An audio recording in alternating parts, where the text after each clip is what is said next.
রাজশাহী জেলা এবং মহানগরী কর্তৃক আয়োজিত আজকের এই বিশাল কর্মী সম্মেলনের সম্মানিত সভাপতি, বাংলাদেশ জামাত ইসলামী রাজশাহী মহানগরী শাখার সম্মানিত আমির, কেন্দ্রীয় কর্ম পরিষদের অন্যতম সদস্য, বিশিষ্ট শিক্ষাবিদ ডক্টর মৌলানা কেরামত আলী, বিশেষ অতিথি, উত্তর জনপদের মাটি এবং মানুষের প্রিয় নেতা, বিশিষ্ট শিক্ষাবিদ, সাবেক সংসদ সদস্য, বাংলাদেশ জামাত ইসলামীর সম্মানিত নায়েবে আমির, মঞ্চে বসা কেন্দ্রীয় নেতৃবৃন্দ, বিভিন্ন বন্ধু সংগঠনের নেতৃবৃন্দ, আঞ্চলিক এবং স্থানীয় নেতৃবৃন্দ, শহীদ পরিবার সমূহের পরম শ্রদ্ধেয় গর্বিত সদস্যবৃন্দ, আমার সামনে উপস্থিত প্রিয় সহকর্মীবৃন্দ, সাংবাদিক ভাই এবং বন্ধুগণ, আল্লাহ সুবহানাহু ওয়া তাআলার শুকরিয়া আদায় করছি। দীর্ঘ 15.5 বছর যেই জাতির উপর একটি জগদ্দল পাথর, ফ্যাসিবাদের পাথর চেপে বসেছিল, মহান রব্বুল আলামিন গেল বছরের 5 আগস্ট তাদের জুলুমের কবল থেকে এই জাতিকে মুক্তি দান করেছেন। আমরা মহান মাবুদের এই জাতির প্রতি এই মেহেরবানির জন্য হৃদয় নিংড়ানো শুকরিয়া আদায় করছি, আলহামদুলিল্লাহ। প্রিয় সম্মানিত সহকর্মীবৃন্দ,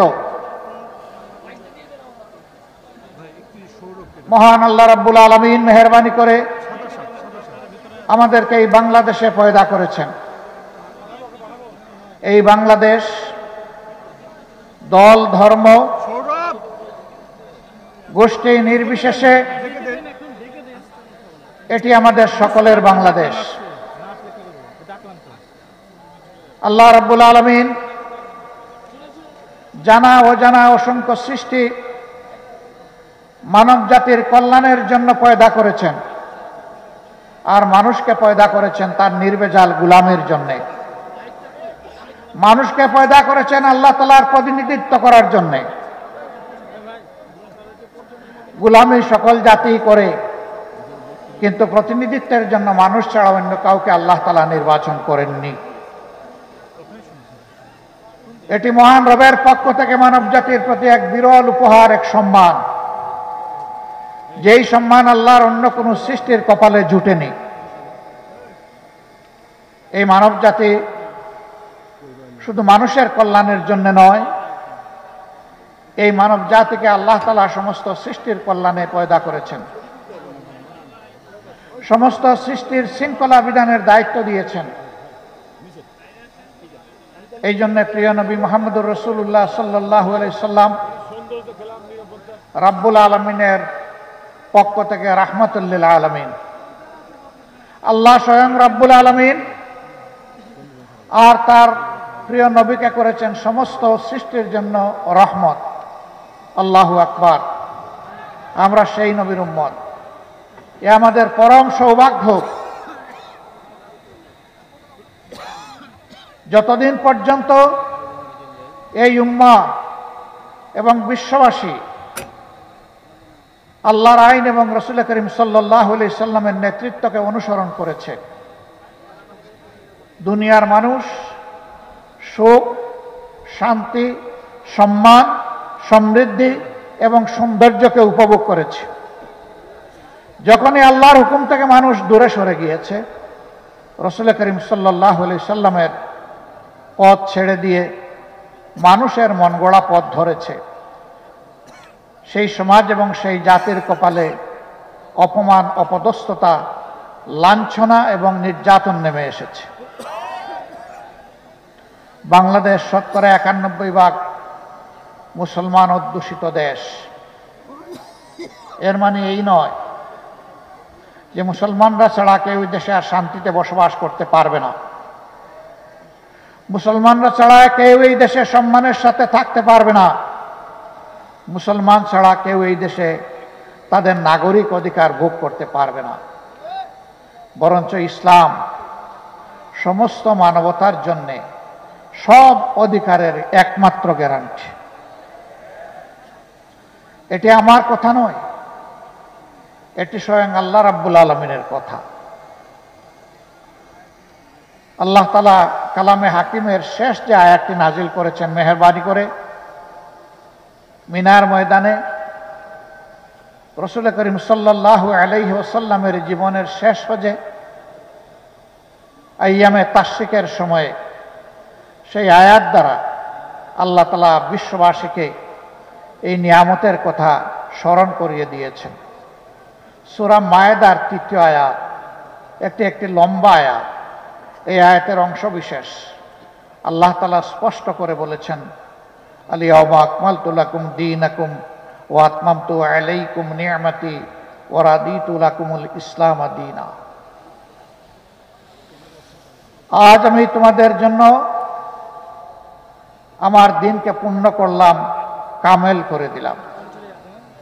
ওয়া আতমামতু আলাইকুম নি'মাতি, আর আমার পক্ষ থেকে তোমাদের জন্য যত নিয়ামত, সব কিছুর ভান্ডার এই দিন, এই ইসলাম, এই কোরআনকে বাড়াই দিলাম। ওয়া রাদিতু লাকুমুল ইসলাম দীনা, আল্লাহ সন্তুষ্ট চিত্তে চয়ন করে নিয়েছেন, নির্বাচিত করেছেন তোমাদের জীবনযাপনের ব্যবস্থা হিসাবে একমাত্র ইসলামকে। অন্য আয়াতে আল্লাহ তাআলা বলেছেন, ইন্নাদ দীনা ইনদাল্লাহিল ইসলাম, আল্লাহ তাআলার কাছে গ্রহণযোগ্য জীবন ব্যবস্থা হচ্ছে ইসলাম। বর্তমানে দুনিয়ায় বিভিন্ন ধরনের মতবাদ চালু আছে। কোথাও সমাজতন্ত্র, কোথাও ধর্মনিরপেক্ষতা, কোথাও পুঁজিবাদ, কোথাও আবার আছে ফেসিবাদ। এগুলা সব মানুষের গড়া। আমরা এখানে যারা বসে আছি, আসমানের নিচে জমিনের উপরে যারা বসবাস করে, শুধু মানুষ নয়, সমস্ত সৃষ্টি, তাদেরকে কে সৃষ্টি করেছেন? কে করেছেন? তার সৃষ্টিতে তার সাথে আর কেউ শরীক আছে? তাওহীদের মালিক আল্লাহ রাব্বুল আলামিন একাই সৃষ্টি করেছেন। তো যিনি সমস্ত বিচিত্র প্রাণী এবং উদ্ভিদ জগৎ, জীবিত এবং মৃত সব কিছুকে সৃষ্টি করেছেন, তার চাইতে আমাদের প্রয়োজন কেউ কি বেশি জানে? নিশ্চয়ই জানে। যিনি মহব্বত করে পয়দা করেছেন, তার চাইতে আমাদের বড় শুভাকাঙ্ক্ষী কেউ হতে পারে? অবশ্যই পারে না। আল্লাহ তাআলা তার সকল জাত এবং সিফাতে সব কিছুর ঊর্ধ্বে একক, তার কোনো সমকক্ষ নেই। সূরা ইখলাসে বারবার আমরা সেই কথাটাই পড়ি। তার জাত এবং সিফাতের সাক্ষ্য দিই, এমনকি তার কোনো বংশধারা আলাদা নেই। সকলেই তার গোলাম, সকলেই তার বিনীত প্রজা। আল্লাহ তাআলার উলুহিয়তে, রুবুবিয়তে, আল্লাহ তাআলার কুদরতে কারো সামান্যতম কোনো অংশীদারিত্ব নেই। বাংলাদেশ জামাতে ইসলামী সেই আল্লাহকেই একমাত্র মালিক হিসাবে কবুল করেছে। আমাদের অপরাধ, আমরা কেন বললাম যে সমস্ত ক্ষমতার মালিক একমাত্র আল্লাহ তাআলা, সার্বভৌমত্বের একমাত্র অধিকারী আল্লাহ?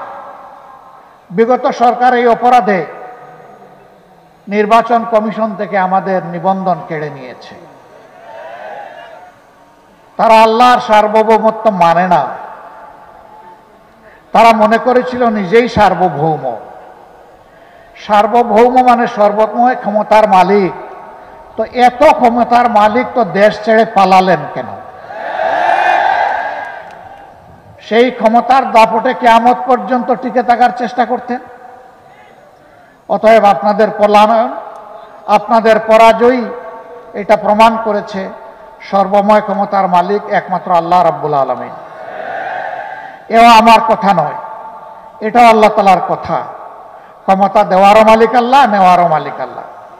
ইজ্জত দেওয়ারও মালিক আল্লাহ, আবার ইজ্জত কেড়ে নেওয়ার মালিকও আল্লাহ।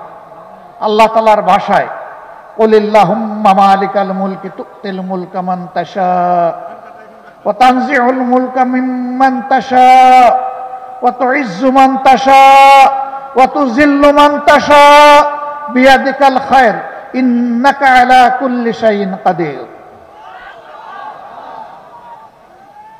সমস্ত মুলকিয়ত বাদশাহীর মালিক কে?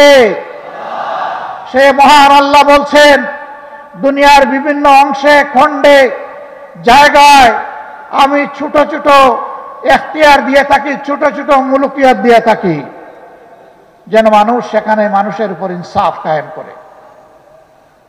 আল্লাহু ইয়া'মুরুকুম বিল আদলি ওয়াল ইহসান, আল্লাহ তোমাদেরকে নির্দেশ দিচ্ছেন তোমরা যেন ন্যায় বিচার প্রতিষ্ঠা করো, আর মানুষের প্রতি তোমরা যেন সম্মান দেখাও, ইহসান করো। এটা আল্লাহর হুকুম।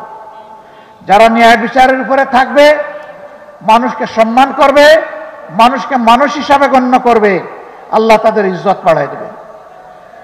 আর যারা সমাজে জুলুম এবং অবিচারের প্রচলন করবে, মানুষকে বেইজ্জত করবে, বিশেষ করে সম্মানিত মানুষকে অপমান করবে, আল্লাহ তাদের সম্মান এবং রাজত্ব দুটাই কেড়ে নেয়।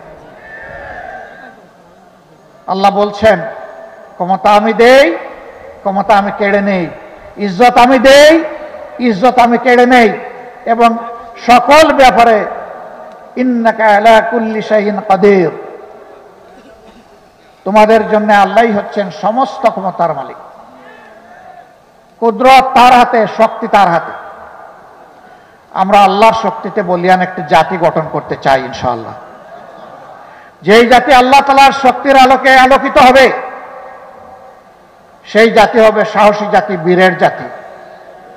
সেই জাতি আল্লাহ ছাড়া আর কারো কাছে মাথা নত করবে না।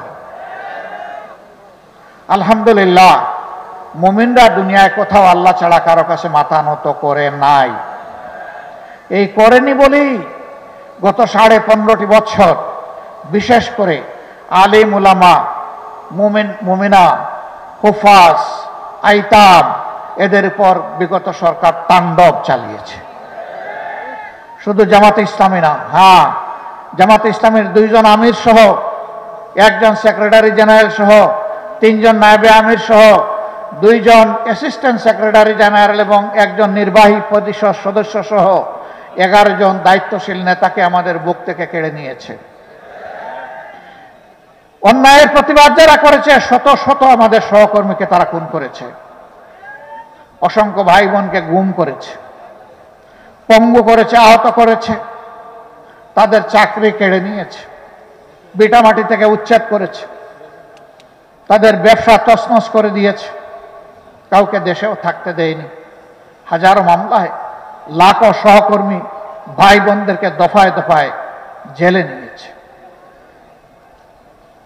আমি একটু দেখতে চাই আজকে এখানে যারা হাজির, যারা কমপক্ষে একবার স্বৈরাচারিণী হাসিনার সময় জেলে গিয়েছেন, তারা একটু হাত তোলেন।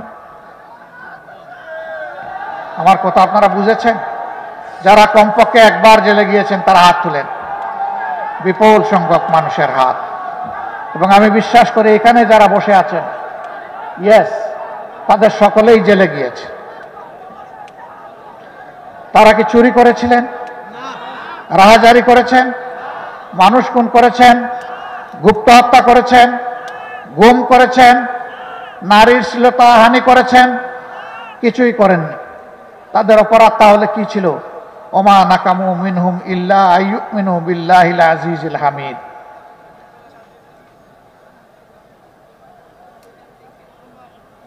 তৌহিদবাদী একদল মানুষ আরবের নাজরানে ছিল। মুশরিকরা তাদেরকে আগুনে গর্তে নিক্ষেপ করে হত্যা করেছিল। যাদেরকে হত্যা করেছিল তাদেরকে বলা হয় আসহাবুল উকদুদ। আল্লাহ তাআলা সেই গর্তগুলো আমার দেখার সুযোগ করে দিয়েছিলেন। 1000 বছর আগের স্মৃতি এখনো সেই এলাকা বহন করে চলছে। সেখানে গিয়ে দেখলাম যাদেরকে হত্যা করা ছিল পুড়িয়ে, তাদের শরীরের হাড়গুলো এখনো বিভিন্ন অংশে ছড়াই আছে। আল্লাহ তাআলা তাদের ব্যাপারে এই আয়াতটি নাজিল করেছিলেন। স্বৈর শাসক তাদেরকে বলেছিল, এক আল্লাহ মানলে চলবে না, অমুককে অমুককে আল্লাহ মানতে হবে, ইলা মানতে হবে। তারা বলেছিল, না, আমরা আল্লাহ এবং ইলা একজনই মানব, দ্বিতীয় কাউকে স্বীকার করব না। এর জন্যই তাদের উপরে এই ঝাল মিটিয়েছিল। যারা মিটিয়েছিল ইতিহাসে তারা নিশ্চিহ্ন হয়ে গিয়েছে, অপদস্থ হয়ে। যাদেরকে আগুনে ফেলে হত্যা করেছিল আল্লাহ তাদেরকে কবুল করেছেন শহীদ হিসাবে। বাংলাদেশেও যাদেরকে খুন করা হয়েছে শুধু আল্লাহর জন্য, আল্লাহর দিনের জন্য, হক কথা বলার জন্য, মানুষের কল্যাণে কাজ করার জন্য, মহান মওলার দরবারে আরজ, হে রাব্বুল আলামিন, তুমি তাদেরকে মর্যাদাবান শহীদ হিসাবে কবুল। অনেকে জিন্দা শহীদ হয়ে আছে, হাত পা টুকরা টুকরা, দুটি নয়ন নষ্ট করে দিয়েছে, একটা চোখ ক্ষতিগ্রস্ত হয়েছে।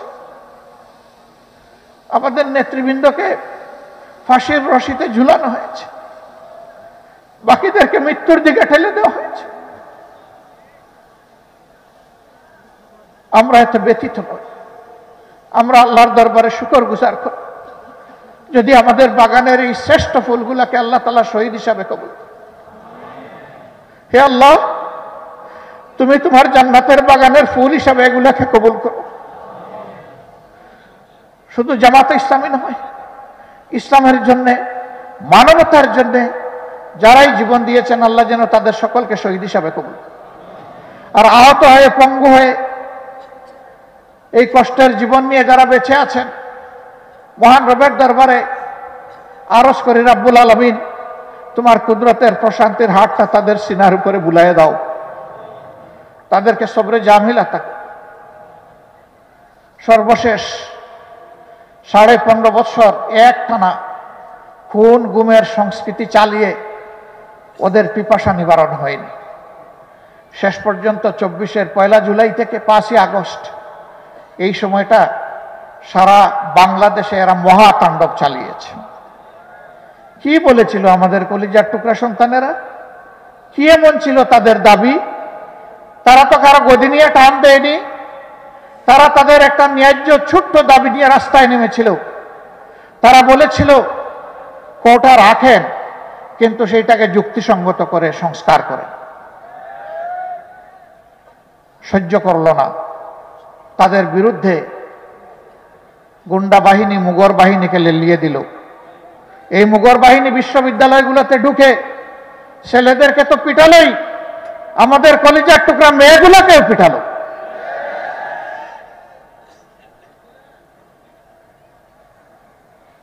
সম্মানিত ভাইয়েরা, এরপরেও শেষ নাই, তারপরে ফায়ার ওপেন করলো।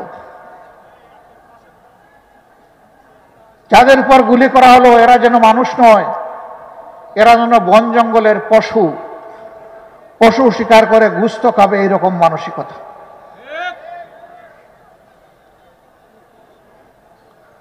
কতজন আদম সন্তানকে দুনিয়া থেকে বিদায় করা হয়েছে, সঠিক হিসাব দুনিয়ার কেউ দিতে পারবে না। আমরা যেখানেই একজন শহীদের খবর পেয়েছি, চেষ্টা করেছি তাদের প্রিয় পরিবারের কাছে ছুটে যেতে, সান্ত্বনা দিতে, দুঃখের অংশীদার হতে, তাদের কাছ থেকে দোয়া চাইতে। কারণ তারা পরম সৌভাগ্যবান, জাতিকে মুক্তির সংগ্রামে তার সন্তান, তার ছেলে, তার ভাই, তার স্বামী, তার পিতা নেতৃত্ব দিয়ে দুনিয়া থেকে বিদায় নিয়েছেন। তারা আমাদের কাছে জাতীয় সম্পদ, পরম সম্মানের পাত্র। কিন্তু আমরা সবার কাছে যেতে পারিনি, কারণ সবার খোঁজ আমরা পাইনি। আপনারা দেখেছেন আন্দোলনের শেষ দিনগুলোতে ইন্টারনেট বন্ধ করে দিয়ে সব কিছু অন্ধকারে রেখে অনেক লাশ গুম করা হয়েছে। স্তূপে স্তূপে লাশ ট্রাকের উপর ছুঁড়ে মারা হয়েছে, তারপরে পেট্রোল ছিটিয়ে আগুন দিয়ে লাশগুলাকে ছাই বানায় ফেলা হয়েছে। এখনো বহু জায়গায় যাই, কাঁদো কাঁদো চোখ নিয়ে, চোখের ফুটা ফুটা পানি নিয়ে ওনাকে হাজির হয়ে বলে, বাবা, আমার সন্তানটার কোনো খবর পেলাম না, অন্তত তার কবরের খবরটা পেলে মনে একটু সান্ত্বনা পেতাম যে আমার সন্তানটা অমুক জায়গায় ঘুমিয়ে আছে। আপনারা কি কোনো খবর জানেন? বলুন, এই মানুষগুলোকে কি সান্ত্বনা আমরা দিতে পারি? আমাদের কাছে সান্ত্বনা দেওয়ার মতো কোনো ভাষা থাকে না। আমরা সব ভাষা হারিয়ে ফেলি। তাদের সাথে আমাদের চোখ থেকে তখন পানি ঝরে। আপনাদের এই শহরেরই গুলিপাড়ার একটা ছেলে, ওর নাম মিনারুল, গরিব পরিবারের সন্তান। বয়স কত হবে? 20-22 হবে। নারায়ণগঞ্জের একটা গার্মেন্টসে চাকরি করত। তার দুটো ভাই কষ্ট করে রিক্সা চালিয়ে সংসার চালায়। এই ছেলেটা আন্দোলনের সময় বাড়িতে এসেছিল। সে রাস্তায় নেমেছিল আন্দোলনকারী মানুষগুলোকে একটু পানি পান করাবে। কঠিন গরমের সময় একদিকে আগুন ভরা বুলেট আসতেছে, আরেকদিকে সূর্যের তাপ। হাতে কলসি নিয়ে, গ্লাস নিয়ে গিয়েছিল মানুষকে পানি খাওয়া। যখন কলসির পানি শেষ হয়ে গেল, কলসি ফেলে দিয়ে সেও আন্দোলনে শরিক হয়ে গেল। জালিমের বুলেট এসে তাকে এফুড় উফুড় করে দুনিয়াতে নিয়ে গেল। রাজশাহীতে এসেছিলাম তার পরিবারকে দেখতে। সেখানে গেলাম, তার মা, তার ভাইয়েরা এবং শহীদের স্ত্রী, তারা অত্যন্ত গুছিয়ে শালীনভাবেই আমাদের সামনে আসলেন। একে একে সবাইকে জিজ্ঞেস করলাম, কেউ কথা বলতে পারছে না, শুধুই কাঁদে। এই যুবতী মেয়েটাকে যখন জিজ্ঞেস করলাম, মা রে, তুমি কেমন আছো? মেয়েটি জবাব দিলে, আলহামদুলিল্লাহ ভালো আছে। কিন্তু এই কিন্তু বলে কথা তার বন্ধ হয়ে গেল, আর কিছু বলতে পারে না। বেশ কিছুক্ষণ পরে আবার জবান ফুটিয়ে কেঁদে কেঁদে বলল, আমি তো 6 মাসের অন্তঃসত্ত্বা, আমার গর্ভের সন্তানের কি হবে? ও যখন দুনিয়ায় আসবে, মুখে যখন কথা ফুটবে, তখন বাবা ডাকবে কারে? সম্মানিত ভাইরা, এ মেয়েটাকে কি সান্ত্বনা দেওয়া যায় বলুন? তার প্রথম প্রশ্নের জবাব এইভাবে দেওয়ার চেষ্টা করেছি, মা, এখন থেকে তুমি এবং তোমার এই পরিবারের লোকগুলো আমাদের পরিবারের সদস্য। তোমার গর্ভের সন্তান দুনিয়াতে আসুক সুস্থ হালতে, আল্লাহ তোমাকে নেক আওলাদ দান করুন, দোয়া করি। এরপরে এই সন্তানকে আল্লাহ তাইয়্যিব হায়াত দিন, সেটাও দোয়া করি। ও যতদিন বড় না হবে, উপার্জন করার উপযুক্ত না হবে, মানুষের মতো মানুষ না হবে, ততদিন পর্যন্ত আমাদের সন্তান সন্ততি, আমাদের নাতি নাতনিরা যেভাবে বেড়ে উঠবে, যেভাবে শিক্ষা পাবে, যেভাবে খাবে, যেভাবে পড়বে, ইনশাল্লাহ তোমরাও সেভাবে থাকবা। আমাদের কোনো শক্তি নাই, আমরা আল্লাহ তাআলার উপর মুতাওয়াক্কিল হয়ে এই দায়িত্ব নিয়েছিলাম। আলহামদুলিল্লাহ, এই মেয়েটির গর্ভ থেকে আল্লাহ তাআলা তাকে একটা সন্তান দুনিয়ায় দান করেছেন। দোয়া করি আল্লাহ তাআলা তাকে তাইয়্যিব হায়াত দান করুন, বাপের মতো সেই দিনের মুজাহিদ হোক। এর জন্মের সম্ভবত 2-2.5 মাস হয়ে গেছে, 4 মাস হয়ে গেছে। আমি এসে দেখতে পারিনি, আজকে যাব ইনশাল্লাহ ওকে দেখতে। এটা আমাদের নৈতিক দায়িত্ব। এদের প্রতি এটা কোনো দয়া নয়, অনুকম্পা নয়। যারা রক্ত দিয়ে আজকের এই পরিবেশ আমাদেরকে দিয়ে গিয়েছে, তাদের কাছে আমরা এবং সারা জাতি ঋণী এবং কৃতজ্ঞ। এই ঋণের দায় আমাদেরকে আজীবন পরিশোধ করতে হবে শ্রদ্ধার সাথে। এরকম যত শহীদ বাংলাদেশে আছে, আমরা তাদের প্রতি কৃতজ্ঞ। আমরা তাদের কাছে ঋণী। সাংবাদিক বন্ধুরা আমাদেরকে প্রশ্ন করেছেন, আপনাদের দলের কতজন শহীদ হয়েছে? আমি বলেছি, যারা শহীদ হয়েছে আমরা তাদের দলের মানুষ, এবং যারা শহীদ হয়েছে তারা সবাই আমাদের দলের মানুষ। আমরা জামাতে ইসলামী হিসাবে আমাদের দল নয়, আমরা মানবজাতি হিসাবে আমাদের দল এবং মানবতাবাদী হিসাবে আমাদের দল।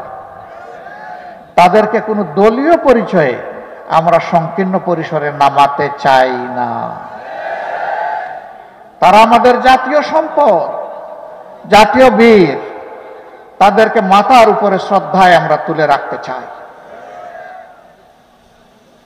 তারা তো গেলেন, আত্মীয় স্বজন একটা সান্ত্বনা পেলেন, কিন্তু যারা পঙ্গু হয়ে বেঁচে আছে, সাভারের, মিরপুরের সিআরপিতে যারা আছে, বিভিন্ন হাসপাতালে যারা আছে, মেরুদণ্ড গুলিবিদ্ধ হয়ে, যাদের কারো 2টি পা, কারো 4টি পা অবশ হয়ে বিছনা থেকে উঠতে পারে না, বসতে পারে না,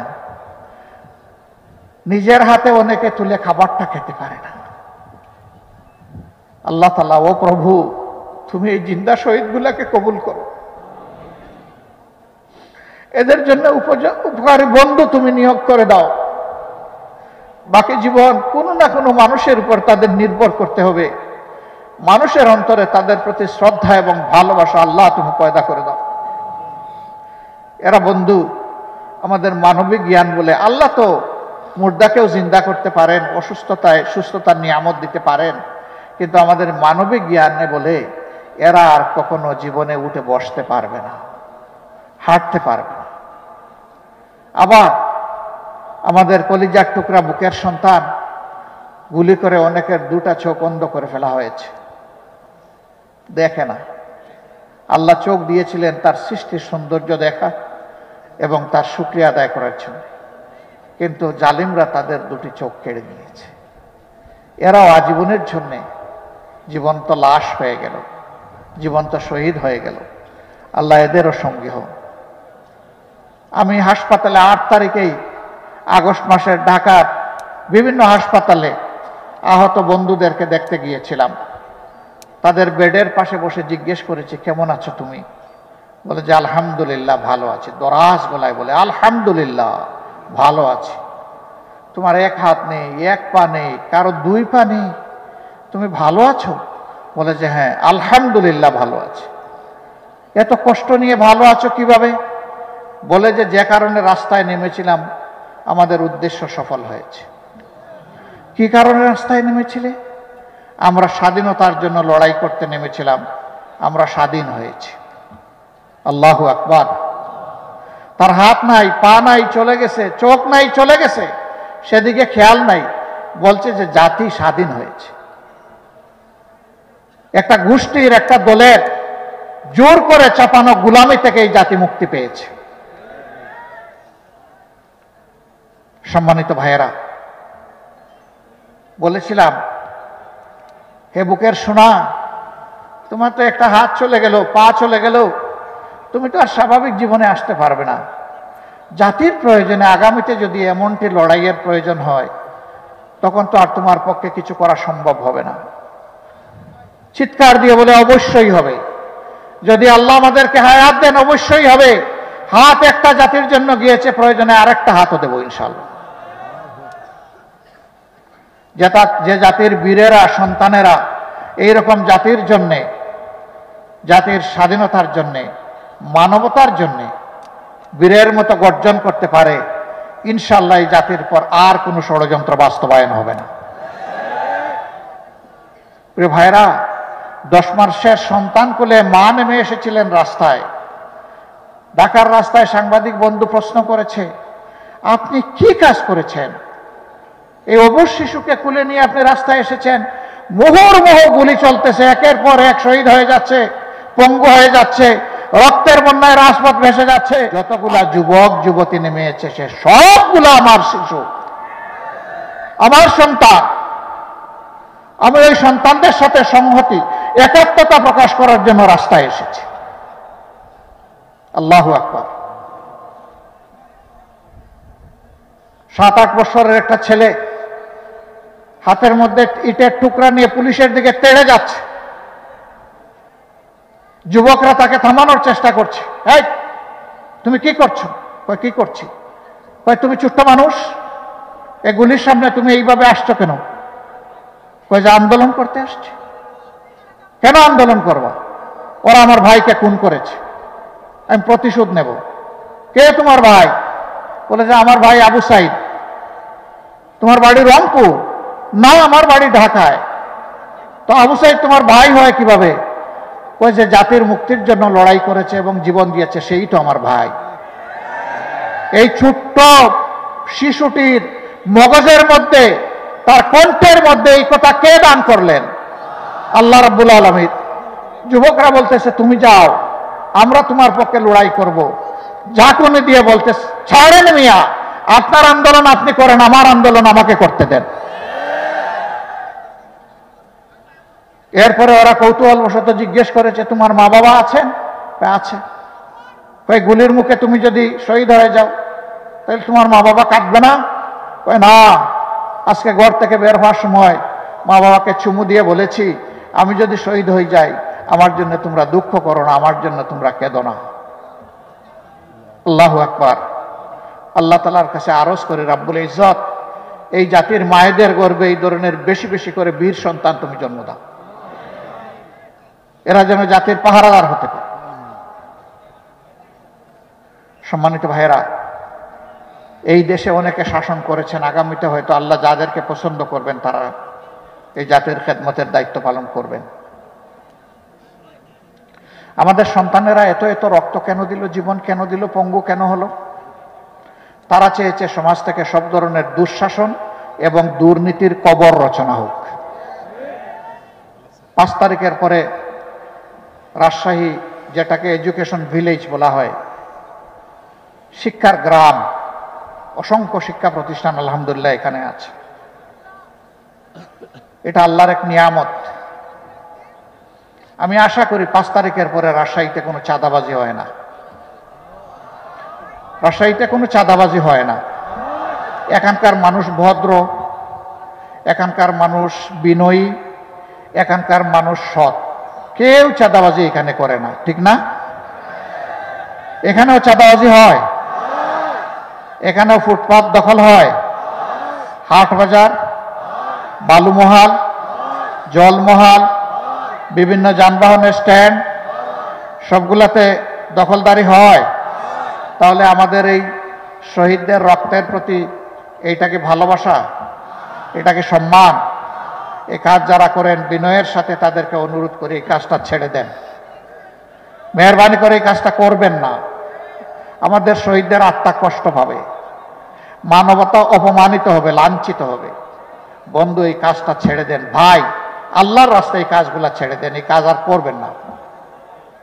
অফিস আদালতে যারা ঘুষ বাণিজ্য করেন, আবার মামলা বাণিজ্য অনেকে করেন, তাদের প্রতি আমাদের আন্তরিক অনুরোধ, ভাই কাজগুলা করিয়েন না। আমাদের শহীদদের আত্মা কষ্ট পাবে। আর আমাদের জীবন্ত সন্তানেরা যারা শহীদ হওয়ার নিয়ত করে ঘর থেকে বের হয়ে রাস্তায় সেদিন লাখো লাখো সন্তান, কোটি কোটি সন্তান নেমেছিল, তারা অন্তরে বড় কষ্ট পাবে। তাদেরকে কষ্ট দেবেন না মেহেরবানি। তবে যদি আমাদের এই বিনয়ী অনুরোধ কেউ না মানে, তাহলে তাদের জেনে রাখা উচিত যুদ্ধ আমাদের শেষ হয়নি।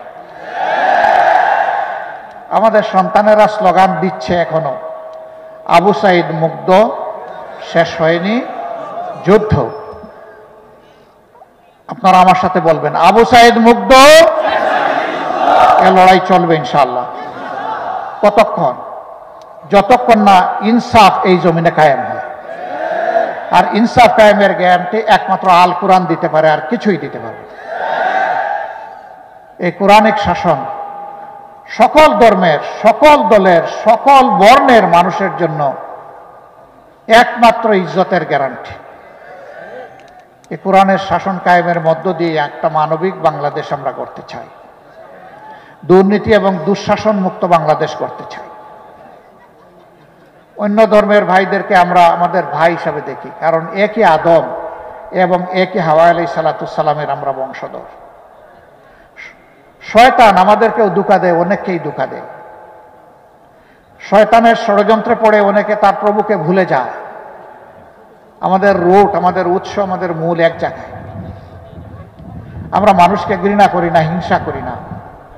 আমরা মানুষকে মানুষ হিসাবে সম্মান করি। মানুষের দুঃখে কষ্টে চেষ্টা করি সাড়া দেওয়ার, এটাও চেষ্টা করি সবার আগে সাড়া দেওয়ার। কেন? কারণ আল্লাহর হাবিব বলেছেন, খায়রুন নাস মাইয়ানফাউন নাস, মানুষের মধ্যে তারাই উত্তম যারা মানুষের কল্যাণে সবসময় ব্যস্ত থাকে। আল্লাহ যেন এই তৌফিক আজীবন কিয়ামত পর্যন্ত আমাদেরকে দান। সম্মানিত ভাইয়েরা, সেই সাম্যের, সেই কল্যাণ রাষ্ট্র, বৈষম্যহীন, দুর্নীতিমুক্ত, চাঁদাবাজ মুক্ত, ঘোষ মুক্ত একটি ন্যায় ইনসাফের বাংলাদেশ গড়েই আমরা মানবিক বাংলাদেশ করতে চাই। এই বাংলাদেশ আপনারা চান, আমার সহকর্মীরা চান, তাহলে আমাদের লড়াই চালিয়ে যেতে হবে। ত্যাগ অনেক করেছি, ইনশাআল্লাহ আল্লাহ তৌফিক দিলে এই জাতির জন্য আরো ত্যাগ স্বীকার করব। আমরা এক মুহূর্তের জন্য বিশ্রাম নেব না। বিশ্রাম নেওয়ার কোনো সময় আমাদের নাই। এই জীবন খুব ছোট, কাজ অনেক বড়।